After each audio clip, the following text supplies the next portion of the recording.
Good morning or good afternoon, and welcome to our webinar, The 5 Non-Negotiables of a Forward-Looking ERM Program. My name is Jeff Rigsby. I'm President and CEO of CV Resource, and I will be conducting today's session. First, I would like to take this opportunity to thank you all for taking time out of your busy schedule to join us today. I know how busy things can be at your bank, and time is precious. I think in our invitation, we indicated the webinar will run about an hour, and we'll certainly honor that time commitment. I do want to say I hope you find the session to be interactive. So though I will be presenting, I certainly welcome questions during the course of the presentation. And for those of you that may not be familiar with CV Resource, we are based in Irvine, California. We have a national presence. And CV Resource does three things. We provide community bank support in the areas of enterprise risk management, strategic and capital planning. We like to believe we uniquely integrate both risk and performance priorities in a process that allows the senior team, their board and regulators to stay abreast of how their performance is linked to their risk management controls and how they monitor risk over time, knowing that risk is a perpetual movement, and Lord knows in this day and age, it's probably never been more relevant. So let's get started.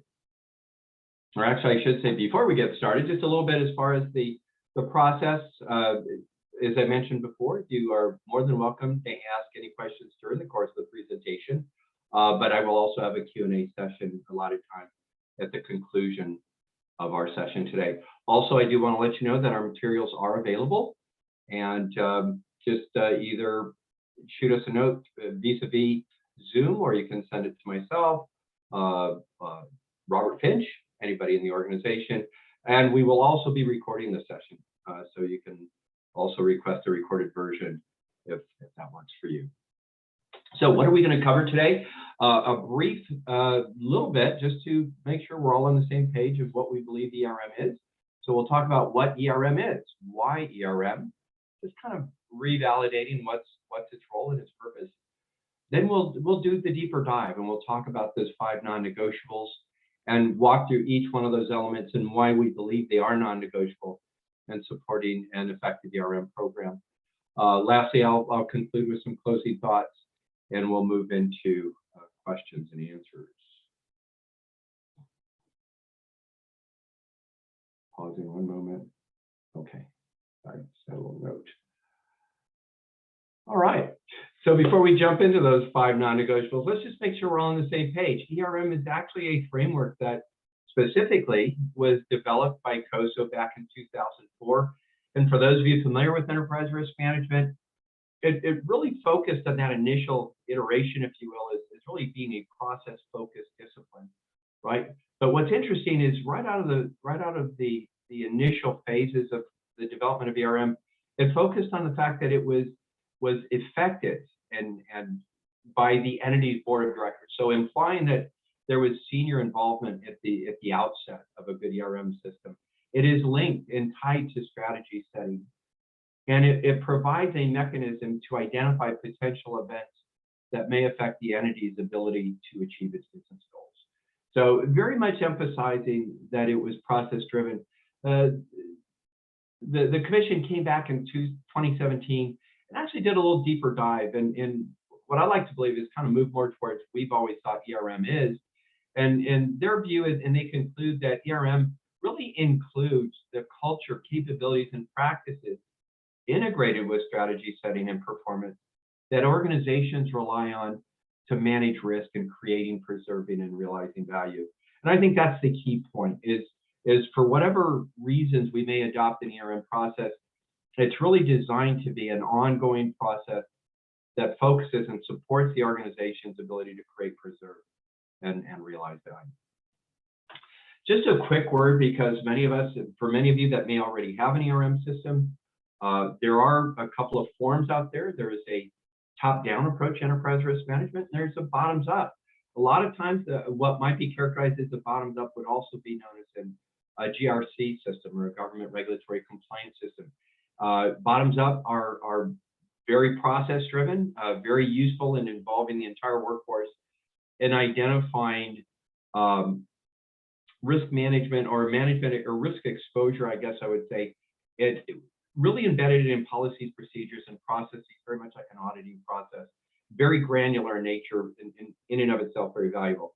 What we'll be talking about today is a top-down approach to enterprise risk management, which by its definition, top-down being very strategic. It does not only look at the elements of risk management from a process standpoint, but it integrates and ties in key performance elements that do have an influence over earnings, capital, and franchise value. It tends to really, although you're doing and conducting assessments at a very focused level, and it does get somewhat granular, it really looks at it from a more strategic perspective, perhaps.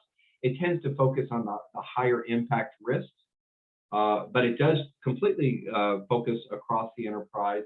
And one thing I would say that most top-down systems are known for is their ability to effectively communicate and collaborate with senior management, the board, and even regulators when need be, in terms of really defining and illustrating your overall enterprise risk management system, if you will. Just a couple of quick notes on the why. It's kind of interesting. Prior to COVID, prior to the pandemic, there are pretty straight shooters as to why most organizations would want to adopt an ERM approach. And it was usually more about, ensuring your controls are appropriate for the level of risk you're taking. And if we were all interacting right now, I would rhetorically ask you, can you be conservative and still have an above average appetite for risk? And the short answer is you can't. It's enterprise risk is not about risk avoidance. It's about risk control. It's about understanding the level of risk you're taking and the controls you put in place to make sure that risk stays in check. And let's face it, if you're looking for above average earnings, above average growth, and other factors, there is typically a risk reward scenario involved in taking greater risk. And with greater risk typically requires greater controls. But ERM is also there to support the achievement of your business goals, to support the institutional decision-making of the organization, to really migrate and help community banks specifically migrate from what I might characterize as a credit risk aware, which is something I think we've all been over time, to really more of an enterprise-wide culture or level of risk awareness. It's certainly designed to hopefully get out in front of any operational risk or surprises so that you can anticipate. We'll talk about this, but ERM, and I mentioned in the title, is about forward-looking. It's not just a snapshot of what our level of risk is that we're taking and how we're controlling it. It's also about anticipating where risk is going and are our controls appropriate for the level of risk we're likely to be taking or exposed to. And then it's really about being in an optimal position to take advantage of your capital and leverage it in a strategic fashion. And it's also about breaking down functional silos. So those are kind of the traditional things. As we come out of COVID in this pandemic, I think there's been increased regulatory interest in just understanding how community banks specifically are managing their sausage or making their sausage, right? It's not just have you identified your risk, but it's really getting into have you identified, do you have a process that identifies, measures, monitors, and controls risk? We'll talk about that in a minute. But there is a greater emphasis of having an operationalized discipline that goes beyond internal audit functions, but actually becomes a dynamic and iterative process in managing risk. It indicates that output should address things like changes in your strategy, your personnel, your operations, and your forward outlook. It has to do with, are you aligning and do you understand how your risk profile affects and may influence your capital levels? And does it provide you a system that helps you track the movement of risk over time, understanding that risk movement is dynamic? So the world driving us towards adopting an ERM discipline may be a little greater today than it has been in the past. But let's kind of migrate to this discussion, and whatever system you currently have, whatever system you are assessing or looking to adopt, I'm going to just kind of say at the outset that I hope you use this as a framework to ask yourself is whatever ERM system you're currently using or looking to adopt, I'm suggesting that these 5 non-negotiables should be addressed within whatever system it is you're using, or even if you are doing it yourself. And I hope you can use this as somewhat of a do-it-yourself session. Needless to say, we're in the business of providing ERM support, but I hope I can give you some guidance about how you can take these 5 indicators of non-negotiable activities and start developing your own with or without the support of a professional service provider or a vendor. So let's talk about what those are. So as you can see, in our view, every enterprise risk management system really needs to start with risk appetite. And to put that in context, your risk appetite is really what defines the level of risk you're willing to take. Plain and simple, right? It says what I'm willing to do. It says what I'm not willing to do. And if you can articulate that at the tip of the spear, so to speak, it actually helps you understand and calibrate more effectively what your ERM or your enterprise risk management assessment should also be calibrated to address. And we'll talk about that in a minute. And as you develop that risk appetite, not only does it articulate what you're willing to do or not do, it develops metrics that can help you track the movement of risk or risk tolerance levels within that risk appetite. So if you're looking at a system and it does not say, where do you bring in risk appetite? Now, a lot of systems will bring risk appetite right on down to what might be a risk attribute level. When we talk about risk appetite, we're saying that there's primary risk categories like operational risk, credit risk, interest rate risk, liquidity risk, and we'll talk about that in a minute. But it's really, what is your risk appetite within that framework? So number one, your system should have a clearly defined risk appetite methodology or ability to carve that out. And we'll get into that in detail in a second. The second non-negotiable is the enterprise risk assessment itself. And my question is, does the system not only integrate qualitative input? Most enterprise risk assessment systems ask a series of questions around a series of controls, right? It typically says, hey, this is a risk attribute within operations or within a product line or within finance or wherever it might reside. And you identify that risk attribute, you determine what the inherent risk is, you determine what your level of controls are. And through that process, a lot of times it kind of gets you to a sense of, is the risk moving one way or the other? Our opinion is your risk assessment should have that element in it, should have quantitative feedback or what might be characterized as qualitative. But the system should also integrate quantitative measures that provide a validation mechanism that supports your qualitative findings. So I guess in short, what I'm suggesting is that risk assessment should include that qualitative element, which most do, ask a question, answer a question. But it should also tie in quantitative analysis like financial measures. In operational risk, it could be levels of fraud loss, levels of losses associated with ATMs, whatever that quantitative measure is. It should link that in. And here's the third piece that your risk assessment should do.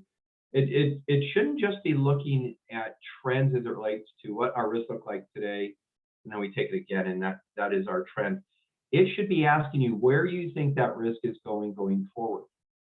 If you're in the midst of doing a risk assessment right now, and let's say you have to be an operations risk and it's systems related questions, and all your controls right at this moment in time, this snapshot in time is pretty hunky-dory.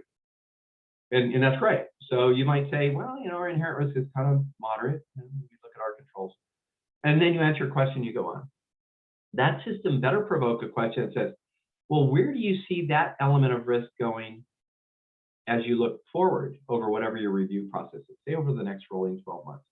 Well, if you know that you're doing a systems conversion in Q3 of 2022, then your trend is going up. That represents an elevated risk condition that assessment should pick up.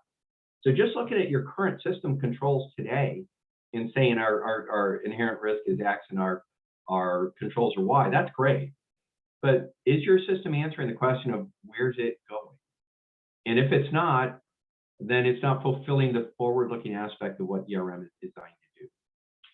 Number three is once you go through that enterprise risk assessment process, the third non-negotiable is top risk mitigation. And what I mean by that is if you go through this entire risk assessment, and I know most systems, if you're buying a piece of software, help you rank the highest inherent risk or the weakest control areas, and that's all good, and that should be there.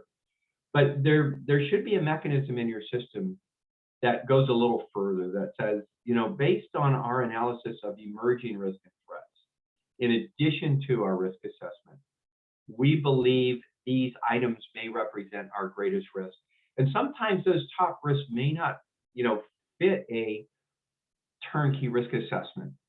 Nobody had, is there a element in your enterprise risk assessment process that's talking about, the impacts of a pandemic or the rising interest rate environment or 8.5% inflation or global supply chain disruption, or a workforce that's all of a sudden trying to tell me what to do as opposed to me telling them what to do. Those are emerging risk and threats that could inhibit our ability to create, preserve, and realize value in our enterprise. So the top risk step of the process allows those to percolate up through your enterprise risk assessment, then forms a discipline to rank them. So that's number 3. Does your system identify the greater risk, and do they analyze those greater risks and put you on a path to better mitigation? 4th piece is tracking and reporting. And said basically, are you capturing useful information through your ERM system on a routine basis, most often quarterly, that really enables you to track the movement of risk over time?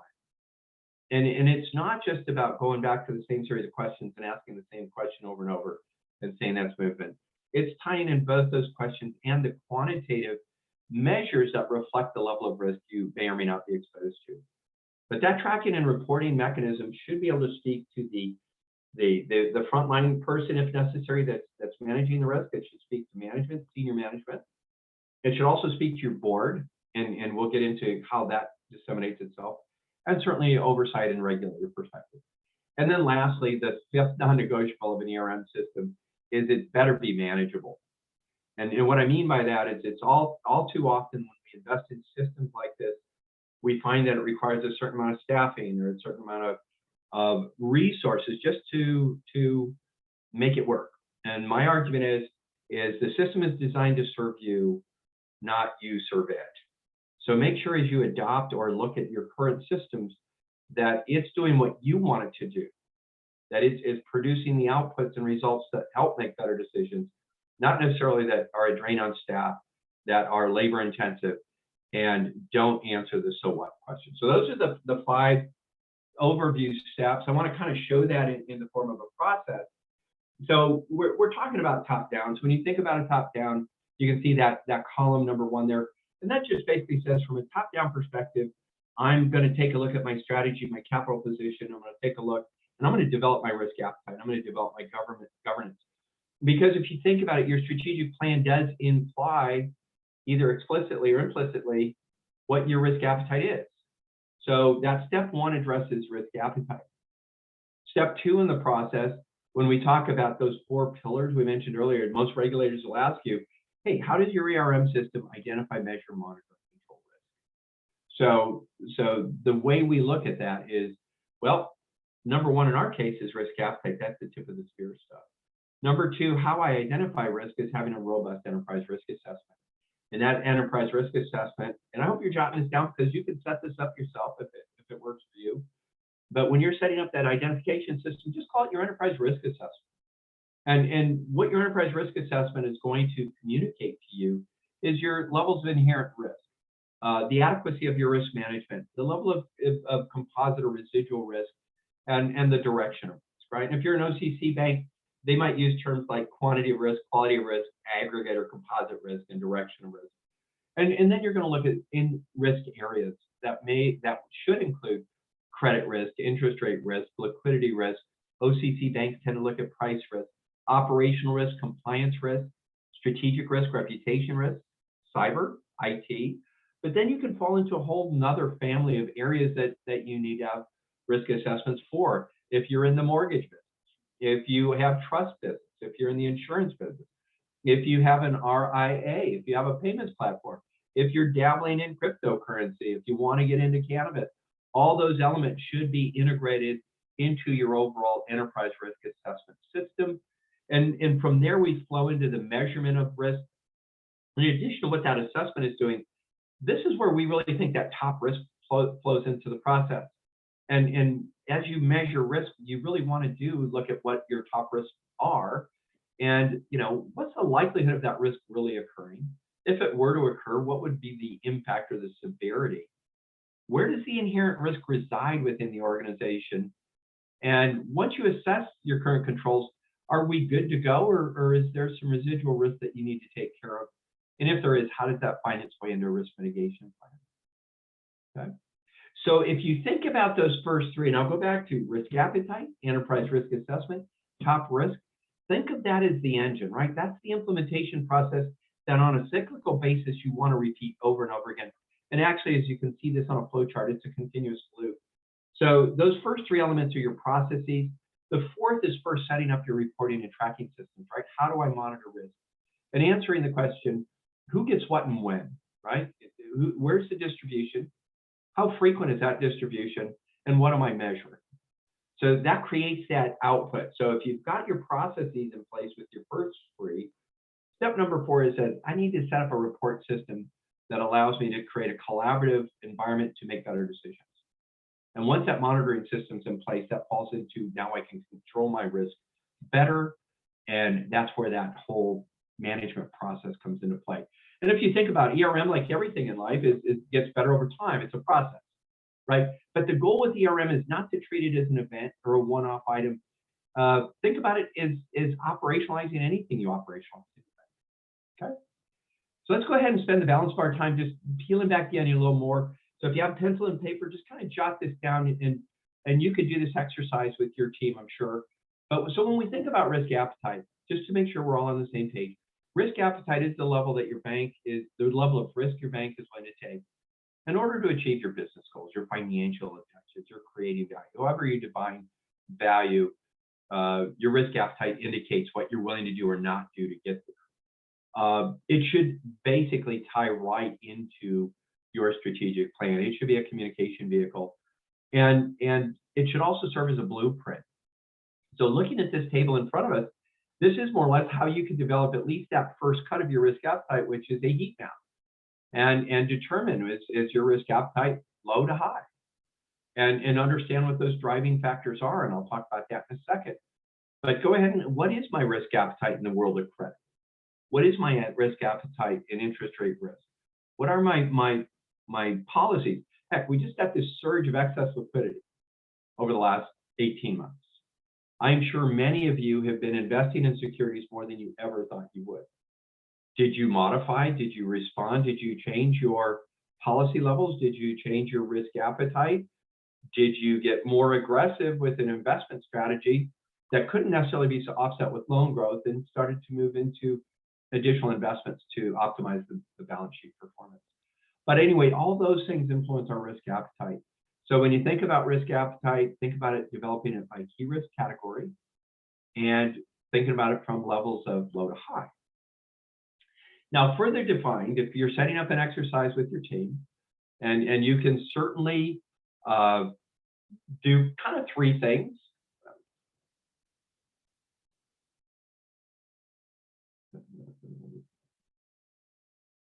What are the number on slide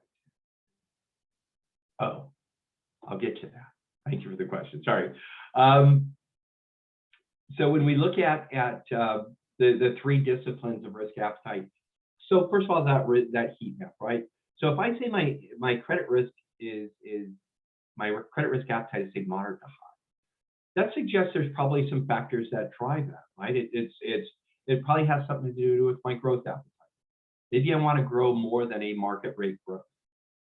It will be influenced by whom I choose to serve and the types of products I choose to deliver. So if I know that I am going to be heavy in construction land development and I'm going to be heavy in hospitality and retail, those are characteristics that would indicate the level of risk I'm willing to take. And the more of that I want to do would indicate a movement and the level of risk I'm willing to take. So when you think about determining what level of risk you're willing to take, think about in terms of how much do I really want to grow? who do I want to serve? Are there characteristics of the businesses I want to serve that elevate in and of themselves, elevate my risk? We can use some examples of if you want to be heavy into MSPs, if you want to serve cannabis-related businesses, if you want to provide certain products and services to just higher profile risk customers, then that influences your risk appetite. If the products you choose to be in that business, if you are doing the types of loans that might require greater security, greater scrutiny, if you're doing asset-based lending, all of those elements are a part of indicating what level of risk you're willing to take. So, and you can take that to IT. If you're moving to a digital bank platform, if you're looking at leveraging artificial intelligence or automation to allow new account openings and new account fundings and other things through a digital platform, that should be captured in your risk appetite. If you want to become a custodian for cryptocurrency, the level of risk you may be taking is higher than somebody else's. You need to capture that in your risk appetite. If you are a bank that continues to do roll-up strategies to acquire and have to deal with massive integrations, whether it has to do with systems or people or products, those all represent an elevated risk. So if acquisition is primary to your strategy, that probably influences the strategic risk appetite, your operational risk appetite, compliance risk appetite. So when you think about risk appetite, think about what you're willing to do or not do. So once you do that, that'll kind of help you calibrate if that falls between low, moderate, or high, or within low to high. Once you do that, you do need to have a risk appetite statement that says, so what do I mean by that? And so what you want to be able to say is my credit risk appetite is moderate because basically I have an above average appetite for growth. My growth rates will exceed market and peer average. I will run elevated CRE concentration levels because that's what I do. I will also look at certain concentrations in hospitality or retail because that's where my business resides, or I'm going after veterinarians in a big way, or I am doing certain types of products that might have higher risk characteristics. I may be in factoring, but you want to use your risk appetite statement to articulate why you're saying your risk appetite is what it is. And obviously, on the other hand, if it's a modest appetite for risk, a really close to the best conservative one, and your risk appetite is low or low mod, you would say it conversely, because you stay within strict guidelines of what you will or won't do, right? And your risk appetite should also include a brief statement on the level of controls you have in place. Now, what you're seeing on this grid is kind of an example and some notes of level of effort. This takes some work, something a senior management team should do. Once you get it down, it should be taken to the board. But what you're seeing here is once you've got your risk appetite set up in a heat map, you have your statements, you want to set up your risk tolerance levels. So by taking a look at each key risk category and identifying a quantitative measure and determining from low to high, what does the movement of risk look for? This is the foundation of setting up a dashboard that allows you to track the movement of your risk tolerance over time as it relates to your risk appetite. So those are kind of the primary outputs when you think about developing that risk appetite process. Okay. So now let's talk a little bit about when we look at conducting our enterprise risk assessment. Now, we indicated that most risk assessments, and many of you are already doing this, right? And if you're doing it with a spreadsheet, great. If you've got a vendor, somebody like us or somebody else, but what you're attempting to do is aggregate content through a specific lens. So for the purposes of our discussion, I'm going to use key risk categories. So in step 2 of these non-negotiables, the first thing you want to do is create your framework. Now, I will tell you, if you're an OCC bank, you may as well go with their framework because you're going to be communicating with them a lot. And their framework tends to go by key risk category, right? So they give it to you in each annual audit or exam that they provide. They actually tell you what they think the risk profile is. So the first part of getting set up for your enterprise risk assessment is to dial in with what kind of framework you're going to use. Some people like to use camels. Some use functional areas. We happen to have a bias towards key risk categories. So that would include, that framework would include credit risk, interest rate risk, liquidity. If you're an OCC bank, price, operational risk, compliance risk, strategic risk, reputation risk, IT cyber, and then business groups. And if you're into some newer age fintech areas of focus, it would also include those groups like payment rails, or BaaS. If you're looking at, banks as a software and you're running as a platform, you want to make sure we have that set up, or you have that set up in an enterprise risk assessment framework. But I'll tell you what, by adopting a model up front, it really helps you go as far as developing your go forward. And they tend to be those qualitative categories, and you want them to be able to measure that inherent risk, adequacy, risk management, composite, residual, and direction, right? So that's kind of the construct. As you go through it, you really want to develop a data management grid. And this is, what areas do I want to cover? And if you guys want to shoot me a note, we actually have a kind of a cheat sheet that does a better drill down on what rolls into each one of these risk assessment frameworks. But just using it kind of at a high level, I mean, you definitely wanted, if you're using a key risk category framework, well, once you get into each one of those categories, they may drill down into further areas, right? So you want to gather data that can be useful, not just the inputs of others, but certain data to help you better understand the level of risk you're exposed to. But when you get into deeper dives like operational risk, I mean, you're going to want to certainly take a look at things like internal and external fraud, employee practices, professional obligations that involve your client's product and business, your business disruption and system failures, which would kind of get into your continuity business plan, right? Disaster recovery, execution, how you deliver, the channels you deliver your business through.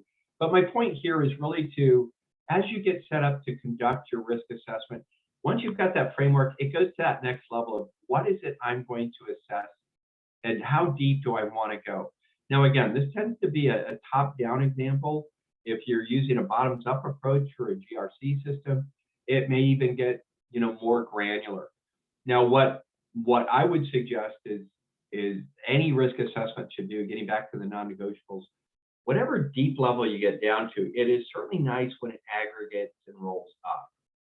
And what I mean by that, if we just use this operational risk example here, you can see that in this bank's example, and they're answering all their risk assessment questions, their aggregate risk ended up, coming out at moderate, moderate, moderate. All of a sudden you see this moderate high. It's like, well, what's moderate high? Oh, business disruption, system failures. That makes sense. But my point here is whatever risk assessment system you use, it's nice to get down there granularly at risk attribute level, but you want a hierarchy that rolls up. So you can kind of do this macro view of risk, where it resides, and then again, having that ability to track movement over time and see, are there risk trends in any key risk category? Okay. And then lastly, to that extent, when you get down to the actual risk attribute questions, I just want to suggest that two things. You've all been doing risk assessments long enough. I don't need to tell you how to do an assessment. This is my opinion on non-negotiables as it relates to ERM. So if you look at these two lines, just think about it. You can do this in an Excel spreadsheet. It's a no-brainer. But you certainly want to look at, say we're looking at inherent risk of a certain topic. Let's say we're looking at the inherent risk associated with, in the compliance area, and let's just say we're talking about BSA. So the first question here is just measuring the level of inherent risk we believe we have. And you can measure that from low to high risk. And that's great. You can respond to that. And that's usually where most risk assessments stop. And I mentioned this earlier in my overview. That's not good enough, in my view. The second question that you have to ask against each key risk attribute. So if I'm measuring, are my controls appropriate for the level of risk I'm taking in a process step, and I'm using, whatever Verifin or whatever else, and I'm doing cannabis-related business client banking type stuff, I can talk about what that inherent risk is, and I'll answer that question. But make sure somewhere in their assessment says, where do you think that's going? And that's the next question that has to be answered. It's not good enough to look at trends for a question. You have to ask, if it's a forward-looking ERM system, you have to ask where it's going. And if you use that cannabis thing and you know that your senior team wants to add 10 cannabis-related businesses a year, and you've got a big surge and you're adding 3 in the upcoming whatever, then, folks, our direction of risk is not stable. It's not decreasing. Our direction of risk is increasing. And then you want to say why. Well, I want to say why is we have adopted a strategy to go significantly into cannabis-related businesses or MSBs, or I'm developing a banks as a systems platform, or I'm expanding my wholesale, my regional distribution network for my SBA group, whatever that is.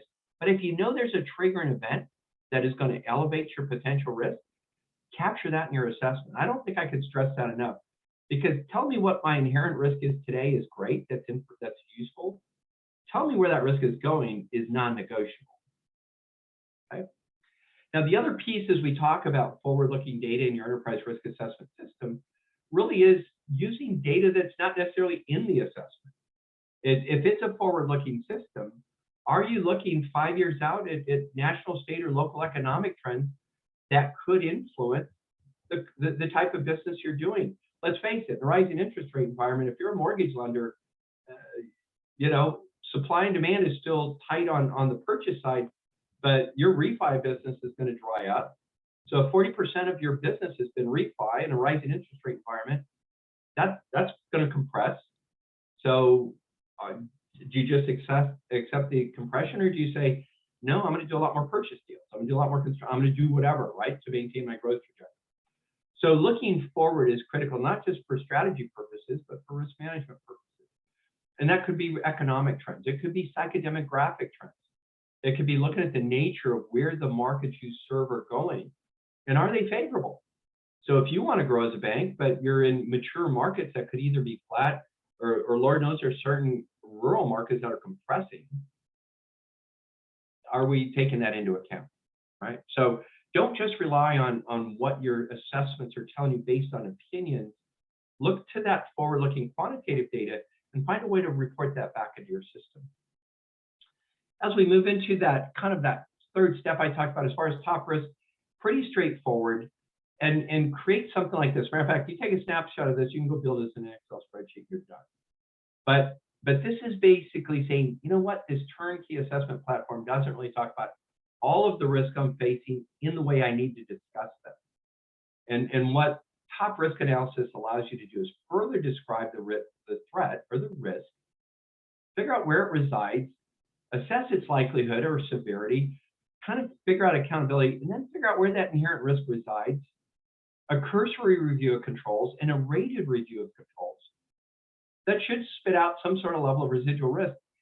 When you are assessing your top risk, and I would say when you determine what a top risk is, take two factors into consideration. One, the financial impact, two, the operational impact, right? So, when you think of cyber threats, now more than ever with maybe ransomware, you could be taken offline. And the business disruption of that could be somewhat devastating to a customer if you're taken offline for 2, 3, or 4 days. What's the impact of these types of threats? What's the financial impact? What's the operational impact? And rate them or rank them accordingly. And then set up a framework to measure it. But if you do this type of analysis, and let's say you've got 5 top risks that you think are really your highest exposed areas, but you've gone through a test and you're satisfied with your controls, how satisfying is that to go to the senior team or go to your board and say, you know what, these are our top risks. And it could have to do with cyber threats. It could have to do with this margin compression. It could have excess liquidity. It could be recruiting and retaining top talent when everybody's being recruited away from us because of remote workforces. It could be a systems conversion. It could be a pending acquisition. It could be a new product launch, whatever that is. But to have an internal operationalized system to say, we've identified our top risk, we've stripped it down to its essence, we've built it back up against our controls, and we are satisfied our controls are appropriate. And if we're not, we're implementing mitigating factors. That's a satisfying outcome of an operationalized ERM system. Okay? And if you do have those items, then they should find their way into a risk mitigation plan. So you can have detail, what's the risk, who owns it, what are the key milestones to mitigate that risk, and when are those things due to be done, and what's our status and follow-up on that. Okay? So as we kind of go down our guide slope and look at the last 2 steps, it really is the management of risk over time. And the first thing we want to do is answer the question, who gets what and when? And there's multiple audiences for risk-related information, right? So So when you think of it, and this is maybe overly simplified, but I kind of think, hey, there's board output, there's management output, and then there's committee. And so when you think about what does my board really need to see? You know, it's not quite articulated in this slide, but here's my guidance for you on board reporting with ERM. And I happen to be an audit chair of a bank, so it's kind of drinking from my own water fountain here. But these are the 5 questions I want to have answered from a chief risk officer or a chief risk officer surrogate when they're telling me how the ERM system is working and what's going on in the bank. My first 2 questions are pretty straightforward. Are any risks trending up? And if they're trending up, is it an aberration or a trend? And is anything trending down? And is that significant to me? Tell me more about these trends. So my first one is something trending up. What are we doing about it? Something trending down. Why should I care? Number 3, what's the impact to my risk profile and my capital over time? Quarter over quarter, is things going on with risk messing with my capital position and my strategy? So that third question is, talk to me about just what's going on as it relates to capital. My fourth question is thematic, because every bank's a little different, right? So you want a reporting system to your board that says, you know, let's focus a little more on one of our areas of risk that's key to the bank, that's key to our strategy, that may be key to our regulatory. And so that could be an area in operational risk. Maybe you're expanding a digital platform. Maybe it's in compliance. Maybe it's in one of the risk categories. Hey, maybe it's in finance because you've agreed to take on additional risk in your securities portfolio because you're not meeting your needs in new loan growth to get the level of balance sheet optimization you're looking for. So number 4 in those 5 questions is, talk to me about something I need to know more about. Don't walk me through a bunch of pages that are boilerplate that keep telling me what's going on. Tell me what I need to know. And the 5th one for boards, let them know where you are with your top risks and emerging risk and threats. So go to something that says, hey, we know what our top risks are. They're well controlled or they're not. If they're not, we're fixing it. And by the way, this is kind of where we see risk going. Whatever system you adopt, and if you're trying to report up to your board, you know, that's it. Take those 5 points as a way to set up a framework. You can talk everything else you ever want to talk about with them that's important to you. But if you're trying to get to a director, those are the things that you could be and useful and helpful for them. Secondly, management, a little different, right? So if you're talking about the executive team, they need to take a look at, you know, a deeper dive. Where's the risk moving, say by key risk category? Is it within any given areas of responsibility? You know, what does that movement represent in terms of achieving our business goals and objectives or remaining within some sort of compliance framework? And how do we look going forward? You know, so kind of like the board, more detail, more on an operating basis. What are we doing about it? And then you're going to have this enterprise risk management committee, and that's where everything resides.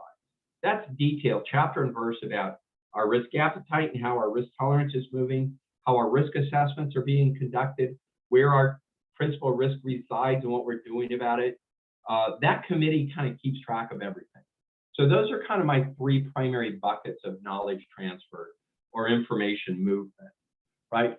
And then try to set up reports, you know, and as we move into actionable information, you know, try to set up something that makes some sense, you know, something that can either convey movement of risk, trends of risk, impact to areas. And, you know, it's kind of easier on the financial side. When you get into ops and compliance, think of those measures beyond just risk assessment data, measures like whether it's CTR reports or SARS reporting, or if it's cyber and you're looking at penetration testing, but create dashboards that give useful visual movement of risk and whether you're staying within bands of tolerance or not. But I'm just using this image on the slide just to reinforce whether you use an Excel or if you become a master at Power BI or whatever you're using, or you have a good vendor, make them useful, make them actionable. You know, just giving reams of data without being able to say, so what do I do with it? You know, that so what question. Try to keep that in mind when you're putting your information together, so that it can be used in a useful and thoughtful way. When you really think about it, ERM is much about stimulating dialogue around risk movement, than anything else. It's not just conducting the assessments or just generating reports. It's creating useful outputs that create dialogue, that create decisions that help us achieve to where we want to go or improve the level of controls we have. Okay. So, in summing things up, and tying it back to kind of those 5 areas, that risk appetite piece, basically quantify the level of risk you're willing to take or not take, and create your measurement systems to support that. If you think about risk appetite is kind of like the desired state. It's kind of your rules of engagement. This is what I'm willing to do or not do, because that tells you what you're doing both qualitatively, your narrative. You've got the heat map, you've got your narrative, you got your KRIs and KPIs. But that says this is where we want to go and this is where we want to stay within. Your risk assessment system, number 2, is your risk profile in short. And if risk appetite is your desired state, your risk profile is your actual state. And so that non-negotiable is show me my risk as it relates to how hot is my risk inherently, how adequate are my controls when placed against the risk I'm willing to take, where's it going, things of that nature. Provide me both qualitative information around my control systems as well as quantitative information that tell me if I have key measures. And you all know what the measures are. I mean, if you're talking about capital, it could be your capital ratios. If you're talking about on the loan side, if you're looking at concentrations, it could be concentrations. It could be where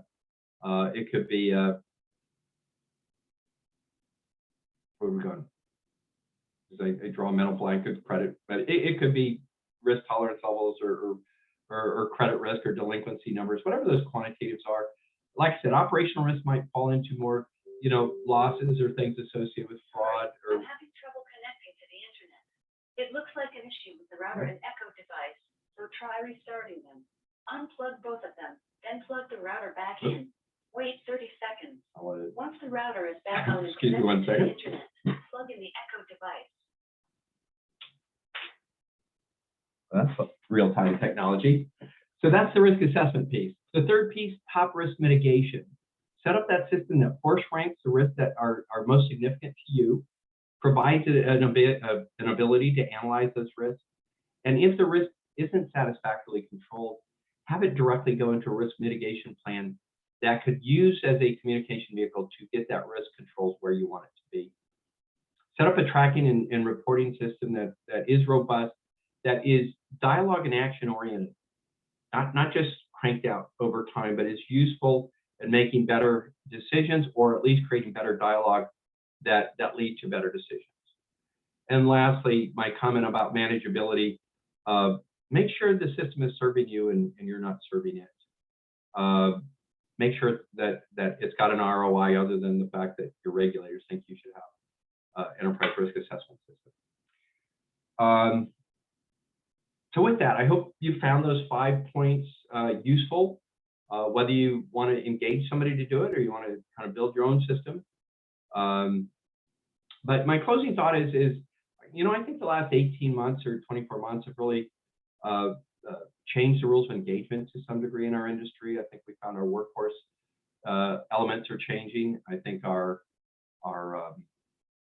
operating environment, our business decisions, and our ability to do what we want to do.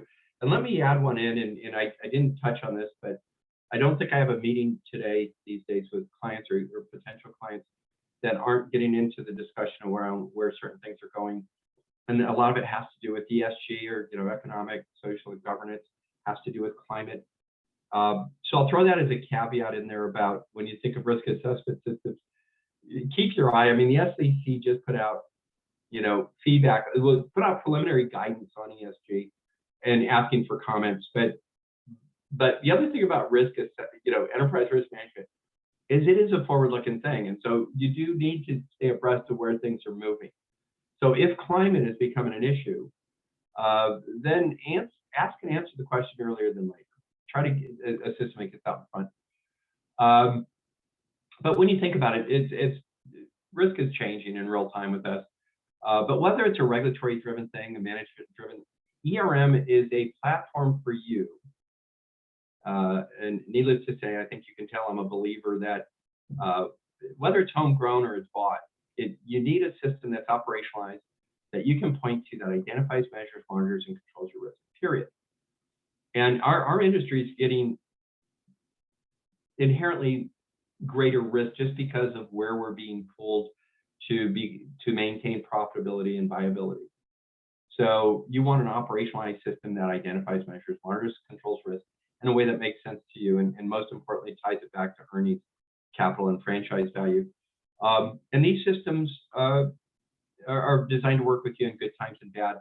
I'll leave you with one thought I got from somebody at McKinsey who runs their global ERM practice. And he said if he had to sum it all up, a good ERM system, in the best of times, you're getting more than your fair share. And in the worst of times, you've recalibrated to a point where you've taken the least amount of adverse impact, or maybe even seized the moment. So it really reflects that good times and bad. So with that, before we get to questions and answers, I do want to let you know that this is what we do. And I hope you take the opportunity to learn more about how we can support you with your enterprise risk management.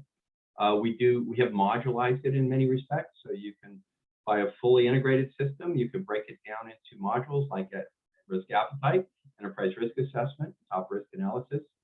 But this is what we do, and we'd like to do it with you. So with that, I'll turn it over to any of you that might have a question about the system. And I do want to remind you that to the extent you found this useful, that the presentation is available.